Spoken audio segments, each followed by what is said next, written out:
자, 빅데이터 활용 수업입니다. 자, 쪽지는 드렸는데요. 한 많은 학생들, 대부분은 아닌데 많은 학생들이 FT를 가서 소수의 인원만 데리고 수업을 하기에는 이제 나머지 빠진 학생들에 대한 또 배려가 있어야 될 것 같아서 제가 영상을 찍기로 했습니다. 자, 그래서 뭐 간단한 건데요. 우리 엑셀을 이제 데이터 분석을 들어가잖아요. 데이터 분석에 대한 개요와 뭐 엑셀에 대한 처음 보는 거 그것들을 이제 설명드리도록 하겠습니다.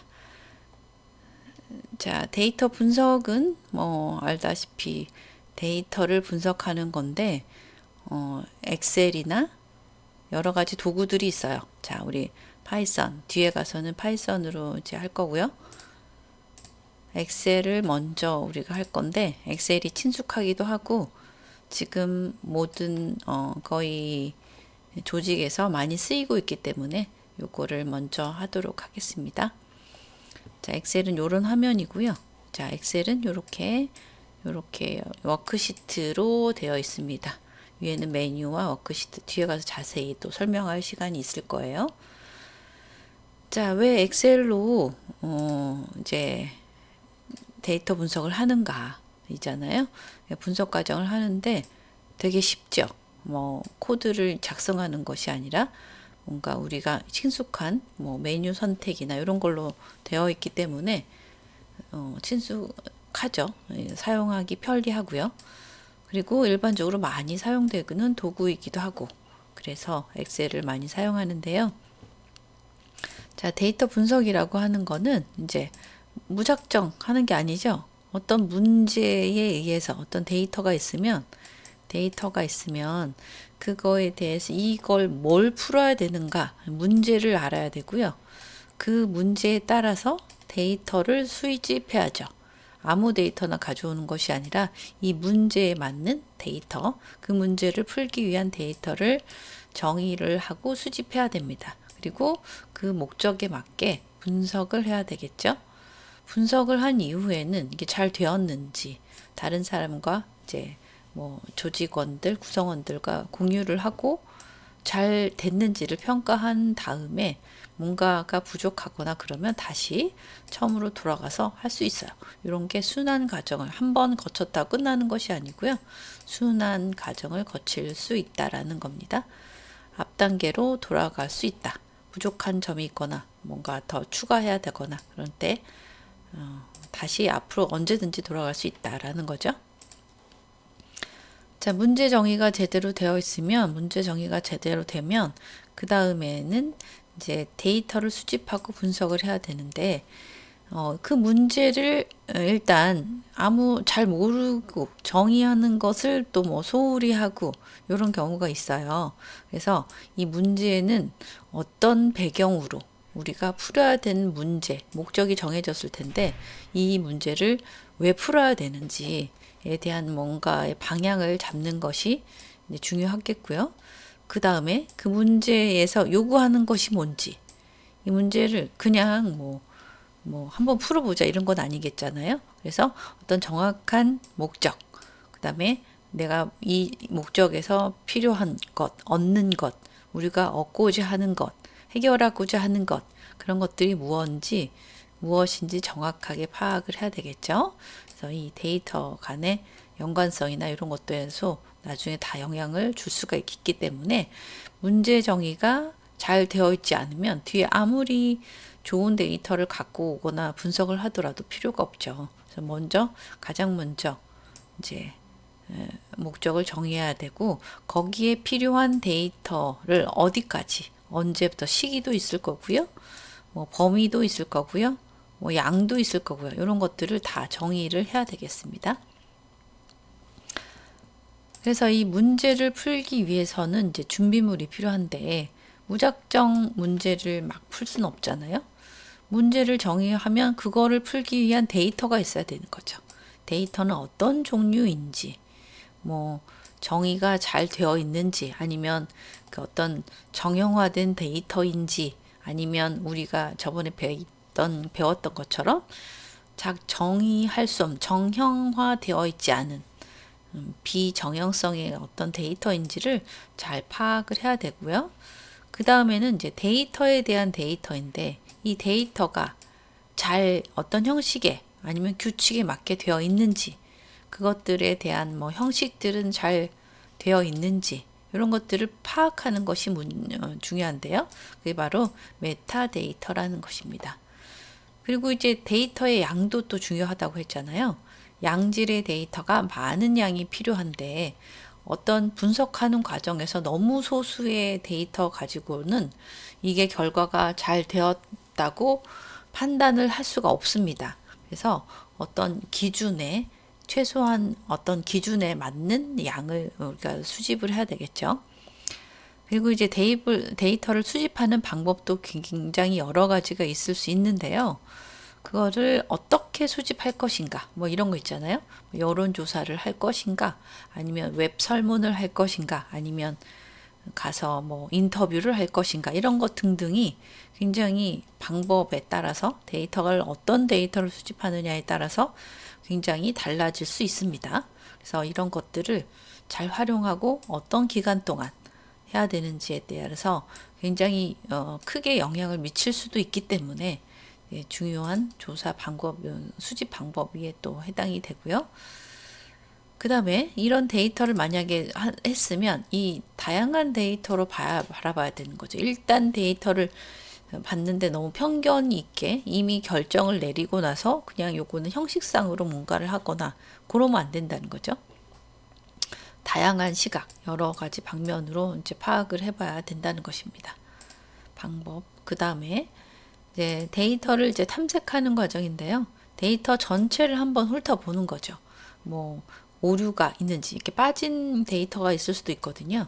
그 다음에 아니면 아예 오차 범위에서 벗어난, 아니면 어떤 형식의 이상한 범위를 벗어난 이런 것들이 있을 수도 있고요. 데이터의 양이 극소수인지 아니면 너무 많은지, 분석할 수 없을 만큼 너무 많은지, 이런 것들도 우리가 파악을 해봐야 된다는 거죠. 이 전체적인 한번 그런 거를 훑어봐야 되는 것이고, 그 다음에는 이제 데이터의 일반화 과정인데요. 데이터를 이제 문제 상황을 전체적으로 이해한 다음에 개선을 하고 어떤 해결 방법을 우리가 모색할 텐데, 그거에 대한 근거를 잘 마련해 두고 있는가, 근거는 있는가, 이런 거 있잖아요. 그리고 우리가 앞에서 말한 정의된 문제, 아니면 그 목적에 정말 필요한 결과물을 얻어야 되는데 그렇게 가능한가, 이런 것들도 이제 봐야 된다는 거죠. 그 다음에 이제 그거 일반화하는 데서 이제 필요한 작업들은 뭔지를 살펴보면 어떤 데이터를 대표하는 값을 찾아야 돼요. 근데 뭐 아예 어디에 쏠리는, 어디에 굉장히 편향되어 있는 값이거나 그러면 안 된다는 거죠. 뭐 있잖아요. 뭐 그런 거 있죠. 뭐 이제 여론조사, 요새 뭐 무슨 맨날 TV 보면 이제 정치적인 게 되게 많이 나와 있는데, 뭐 연령층이 뭐 아예 그 노인만 속하거나 아예 젊은 층 20, 30대만 속하거나 이렇게 쏠려 있으면 안 돼요. 일반적으로 대표, 우리나라 뭐 국민을 만약에 대표를 한다고 하면 그 선거를 할 수 있는 연령층을 골고루, 연령대, 그 다음에 뭐 성별, 뭐 지역, 이런 거를 대표할 수 있는 값을 찾아야 된다는 거죠. 그런 것들이 어떤 편향성을 갖고 있으면 안 됩니다. 어디에 치우치는 값을 가지면 안 돼요. 아까 말했다시피 어느 지역만 쏠렸거나, 아니면 어떤 연령층만 쏠렸거나, 아니면 어떤 성별만 했거나, 그러면 되게 이제 잘못된 결과가 나오고, 그 결과는 우리 전체를 뭐 우리나라 국민 전체를 대표한다고 할 수 없잖아요. 그런 것들이 이제 중요하다는 거죠. 그래서 그렇게 해야만 이제 대표를 할 수 있고, 그 대표 결과를 이제 뭐 미래 예측을 한다든지 하는 거에 이제 방안으로 삼을 수가 있겠죠. 그 다음에 문제 상황을 정확하게 표현했는지, 아까 그래서 그 문제를 정의가 잘 되어야 된다는 게 중요하다고 말씀드렸잖아요. 그래서 그 데이터는 평균에서 분산은 이런 거 있잖아요. 만약에 뭐 데이터를 뽑아왔다면 이렇게 여기가 평균이라고 하면 평균에서 뭐 얼마나 떨어져 있는지가 이제 분산인데요. 분산, 요게 떨어져 있는지가 분산인데 분산이 크면 클수록 평균에서 많이 떨어졌다는 거예요. 만약에 요렇게 있잖아요. 요렇게 뭐 요렇게 됐다. 여기 분산이 되게 작잖아요. 여기는 되게 커요. 평균에서 멀리 떨어져 있다라는 거는 분산이 크다. 그 다음에 여기 뭔가에 평균에 많이 쏠려 있다 그런 거는 평균에 집중되어 있다라는 거죠. 그렇죠? 이렇게 데이터의 양이 이렇게. 그래서 그 편향성이 만약에 있다고 하면 데이터 값이 어느 치우친 경우인데요. 뭐 이런 거 있잖아요. 요렇게 되어 있거나. 그럼 평균이 만약에 여기더라도 데이터가 이제 조금 어디 이쪽에 많이 치중되어 있잖아요. 그래서 이 전체에 대한 정확한 규칙을 발견하기가 어려워요. 그다음 편향성이 낮다라는 건 이제 어디에 치우치지 않고 골고루 분산이 되어 있다라는 말이죠. 그래서 그거는 정확하게 반영을 할 수는 있어요. 그런 여러 가지가 있습니다. 그래서 너무 또 멀리 떨어져 있으면 일반화하기가 어렵다. 이런 문제점이 있기 때문에 이 전체적인 분산을 잘 구해야 되죠. 정확한 뭐 어떤 이렇게 이게 된 것이 이제 정규 분포잖아요. 평균과 분산이 어느 정도 적당한 정도의 분산과 편향성을 갖추어야 된다라는 것입니다. 그래서 그 일관성 있게 문제 상황을 반영을 해야 되는데 문제를 우리가 앞에서 정의한 그 문제를 잘 정의하고 그거를 명확하게 우리가 정의할 수 있어야 되고요. 그 다음 단계에 데이터 종류와 데이터 전체적인 구조, 뭐 이런 메타데이터 이런 것들을 상황세하게 이미 이제 파악을 해야 된다는 거죠. 그래서 그것을 한번 끝나는 것이 아니라 지속적으로 계속 확인을 해야 된다는 것입니다. 마지막 단계인 공유하고 평가, 여기서 뭐 끝나는 것이 아니라 다시 앞으로 갈 수도 있지만 어쨌든 일단 데이터 분석 과정에서 마지막 과정에 있는 공유 및 평가를 보면요. 보통은 이제 뭐 어떤 결과를 해서 공유하고 평가하는 과정이 있어야 되는데 이게 생략된 경우도 가끔 보여요. 그러면 이제 오류가 있어도 이제 그거를 잡아내지 못하게 되죠. 데이터 분석을 하게 된 계기나 어떤 정의된 목적 이런 것들을 우리가 잘 여기서 파악을 해야 되는데요. 요게 공유하고 다른 사람들과 내가 한 것 결과물을 다른 구성원들과 공유를 하고 잘 되었는지를 이제 명확하게 평가를 해야 되는데요. 분석 방법, 결과 이런 것들 아니면 데이터가 나타내고 있는 내용 아니면 수집 방법에는 문제가 없었는지 아니면 이 분석 결과를 통해 새롭게 알게 된 어떤 상황이 있었는지 뭐 아니면 이 결과가 뭐 잘 되었다고 하면 미래에 또 예측이 가능한 수준으로 가능한지 이런 것들을 전체적으로 살펴보는 과정이 이제 여기 이 단계에서 일어나는데요. 그래서 이제 문제 상황과 결과를 이해를 해야 됩니다. 그래서 전체적인 분석 과정에서 나온 결과, 요 결과를 가지고 서로 검토하고 평가가 이루어지고 그 결과에서 문제가 된다고 하면 바로 앞으로 가서 다시 한번 오류나 이런 걸 수정해야 되겠죠. 이제 개선책이나 이것들. 그리고 요거를 이제 그 결과 분석을 한 사람은 정확하게 어떻게 분석을 했는지 이제 쉽게 눈에 볼 수 있지만 이제 그거를 직접 수행하지 않은 사람은 그걸 잘 이해하기 힘들단 말이에요. 그래서 중요한 것이 또 이제 시각화입니다. 데이터의 분석 과정의 마지막에는 꼭 시각화가 이루어져야 되는데요. 왜 이게 중요하냐면 이제 한눈에 우리가 뭐 정확한 수치 막 오차 이런 것들을 파악하기 어렵기 때문에 한눈에 시각화라는 건 이제 차트나 도표, 도식 같은 걸로 우리가 표현을 하는 건데요. 그렇게 해야만 이제 전체적인 것이 눈에 들어오고 이게 잘 되었는지 분석을 하는 과정이 여기에 쉽게 이루어지고요. 그래서 굉장히 효율적인 기능이 수행이 됩니다. 그래서 마지막에는 꼭 시각화가 이루어지고 그래야 이제 완성이 되었다라고 말을 할 수가 있습니다. 자, 그래서 이제 이렇게 데이터 분석 과정을 거쳐 가지고 우리가 데이터를 분석하게 되는데, 그 다음에는 이제 우리가 이제 엑셀로 이제 하는 과정이잖아요. 실제 우리가 데이터 분석을 하는 과정이 이제 엑셀을 이용해서 이제 쭉 여러 가지 과정을 거쳐서 이렇게 이루어지는데요.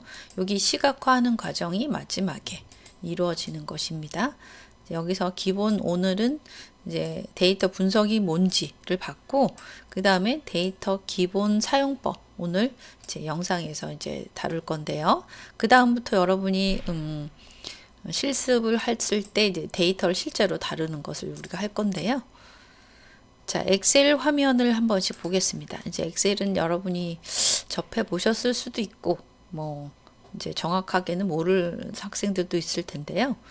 여기가 홈 화면입니다. 이제 홈 화면을 띄우면 이제 새 통합 문서 뭐 여러 가지 기존 했던 것들이 뜨게 되는데, 요 새 통합 문서를 이제 클릭을 하시면 어떻게 나오냐면 요게 나오죠. 이제 통합 문서 화면이 나옵니다. 저 위쪽 여기 부분은 이제 메뉴, 리본 메뉴라고도 하고 그냥 메뉴라고 생각하시면 됩니다. 여러 가지 기능들을 다 묶어 놓은 여기 화면이고요. 그 다음에 요 밑에가 실제 우리가 작업할 수 있는 작업창, 워크시트입니다. 뭐 스프레드 시트라고도 하고 워크시트라고도 하고요. 작업창이고요. 자, 마지막에 요 밑에 있는 것이 상태 표시줄입니다. 그러면 이렇게 하나씩 메뉴를 살펴보겠습니다. 네, 리본 메뉴라고도 한다고 그랬잖아요. 자, 여기 1번 여기는 제목 표시줄입니다. 제목, 요거죠, 요게 제목 표시줄이고요. 자, 여기 1번 통합 문서 1인데 아직 뭐 이 전체 워크시트에 대한 문서에 대한 제목이 없는 거죠. 그래서 그냥 통합 문서라고 뜨는데요. 그게 제목 표시줄이고요. 자, 2번 여기 요쪽이가 빠른 실행 도구 모음이에요. 그러니까 여기서는 한번 뭐 메뉴를 어디 들어가서 가는 게 아니라 한번 클릭만 하면 할 수 있는 거. 보통 뭐 있잖아요. 저장하기, 앞으로 버튼, 뒤로 버튼, 뭐 이 정도가 뭐 들어 있는 건데, 요것도 이제 다 이제 수정할 수가 있어요.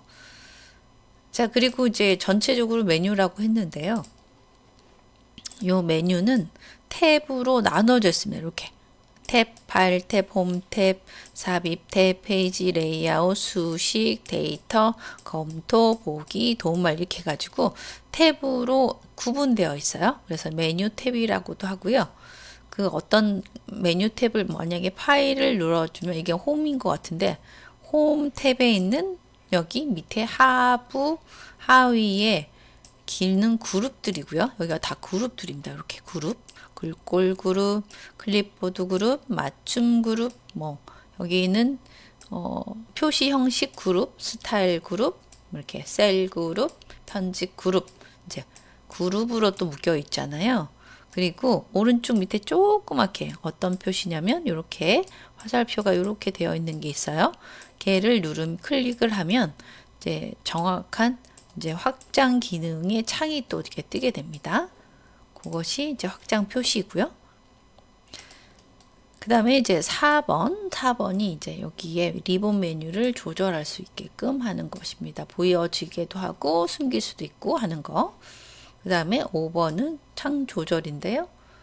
자, 창을 뭐 이렇게 뭐 줄였다가 전체 화면을 했다가 뭐 이렇게 부분 조그맣게도 했다가 뭐 그런 거죠. 그런 닫을 수도 있고 그런 것을 창 조절할 수 있는 화면이고요.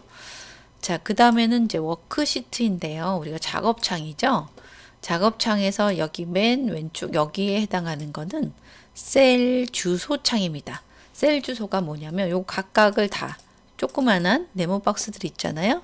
요런 것을 이제 셀이라고 하는데, 여러분 세포 셀 뭐 있잖아요. 가장 작은 단위라고 생각하시면 되겠어요. 셀 주소 창인데 어디에 클릭이 되잖아요. 그러면 여기는 A, B, C, D는 이제 열입니다. 열, A열, B열. 그래서 여기는 G열이죠. G열이고 여기는 1, 2, 3, 4는 행입니다. 행. 여기는 열. 그래서 행과 열이 만나는 그게 여기는 6이잖아요. 그래서 여기는 뭐냐면 G6이라는 셀 주소가 되겠죠. 자, 셀 주소는 열과 행의 조합으로 되어 있는데 지금 A1이라고 나온 거는 지금 여기 초록색 보이잖아요. 여기가 되어 있어요. A열과 1행이 만났기 때문에 지금 A1입니다. 셀 주소 창이죠. 여러분 아파트 주소도 어디 열에 몇 층에 뭐 이런 거 하잖아요. 그런 거하고 같이 생각하시면 돼요. 열과 행의 조합으로 이루어진 것이 이제 셀 주소 창이다 라는 거죠. 그 다음 이제 B 함수 마법사인데요. 요건 함수 마법사 fx. 나중에 이제 함수 들어가면 여기를 클릭하셔도 되고요. 메뉴 창에 가서 함수를 이제 선택하셔도 됩니다. 자, 그 다음에 3 수식 입력 줄인데요. 여기가 수식 입력 줄입니다. 여기 너무 헷갈리니까 다시 3번의 수식 입력 줄. 요게 수식 입력 줄이고요. 이제 수식을 여기에 뭐 계산을 할 수가 있잖아요. 이렇게 뭐 셀에다가 그러면 뭐 뒤에 넘어가는 것들은 여기 셀 주소 창에서 수정도 할 수 있고요. 새로 입력도 할 수 있습니다. 자, 6번은 워크시트를 삽입할 수 있는 이제 간단한 키 아니면 뭐 도구 정도인데요. 플러스 동그라미예요. 요거를 클릭하면 워크시트가 추가돼요. 시트 1이잖아요. 하나를 클릭하면 시트 2가 이렇게 마련이 되고요. 또 한 번 하면 시트 3이 되고요. 이게 추가가 돼요. 워크시트가 계속 추가가 돼요.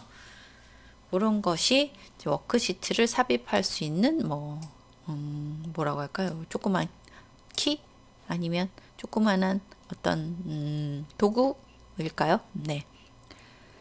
그 다음에 4번 아까 말 그대로 셀이라고 그랬죠? 이게 조그마한 하나하나가 전부 셀입니다. 셀은 열과 행으로 이루어져 있습니다. 여기는 G11, 여기는 J 18 이렇게 해가지고 열과 행 주소로 조합이 된 것이 셀 주소라는 거죠. 셀입니다. 각각이. 자, 그 다음에 아까 여기를 클릭하면 여기 플러스 동그라미를 클릭하면 워크시트가 삽입이 되죠. 추가가 됐죠. 이렇게. 그 다음에 이렇게 요걸 클릭해도 되는데요. 여기에 오른쪽 버튼 눌러서 삽입 눌러서 워크시트를 선택해 주시면 워크시트가 또 추가되기도 해요.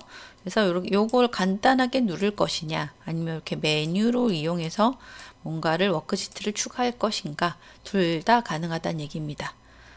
자, 그 다음에 뭐 워크시트를 삭제하는 건 더 간단한데요. 뭐 이렇게 클릭해서 오른쪽 버튼에서 삭제를 해도 되고요. 아니면 이 자체를 그냥 클릭해서 딜리트 키 있잖아요. 그거를 눌러도 되는 거죠. 자, 그 다음에는 클릭으로 이제 워크시트를 이동시킬 수도 있는데요. 얘를 누른 상태에서 드래그 해주시면 이렇게 여기 있잖아요. 뭐 워크시트와 워크시트 사이에 이렇게 이동을 해주면 까만색의 이렇게 요 모양, 역삼각형 모양이 나오는데요.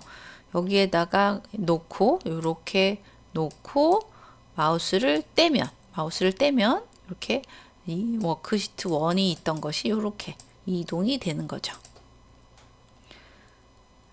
이동을 했죠? 이동도 똑같이 이동 복사를 클릭해서 여기에 이동을 눌러주시면 이동 복사본 만들기 해가지고 요건 이동이에요. 이동.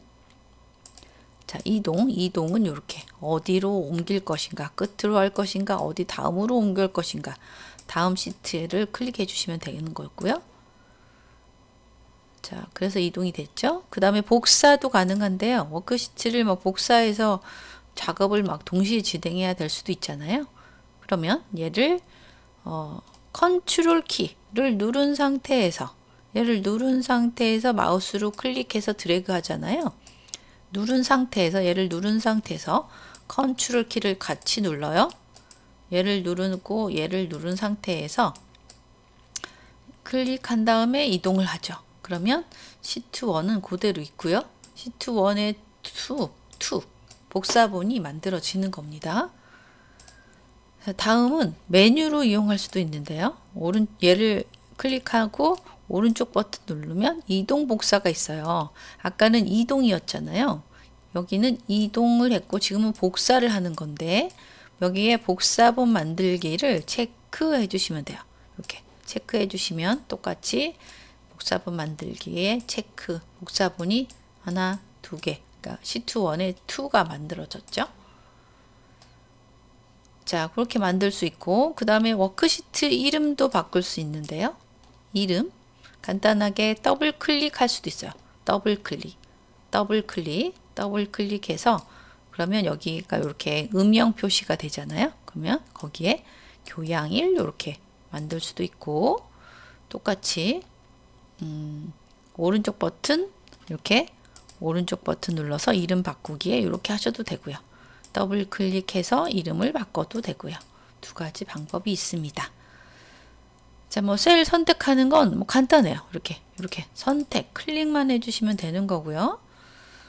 이제 뭐 여러 개를 동시에 선택한다. 쭉 드래그만 하면 돼요. 드래그, 쭉 드래그, 쭉 드래그, 얘는 쭉 드래그 이렇게 해주시면 되는데 만약에 연속되지 않은 셀, 띄엄띄엄 이렇게 띄엄띄엄 떨어져 있잖아요. 그런 건 컨트롤 키, 얘를 누른 상태에서 컨트롤 키를 누른 상태에서 얘를 클릭, 또 이렇게 쭉 드래그, 얘는 쭉 드래그. 얘는 계속 누르고 있는 상태에서 해야 돼요. 얘를 더하기, 그죠? 얘도 쭉, 여기서 쭉 이렇게 쭉 드래그 이렇게 해주시면 된다는 거예요. 이렇게 컨트롤 키를 누른 상태에서는 연속되지 않은 셀, 그죠? 연속된 셀은 그냥 드래그만 하시면 되고요. 그 다음에 셀러 위와 높이 조절을 할 수 있는데요. 여기에 마우스를 이렇게 열과 열 사이를 해주시면 이런 모양이 나올 때가 있습니다.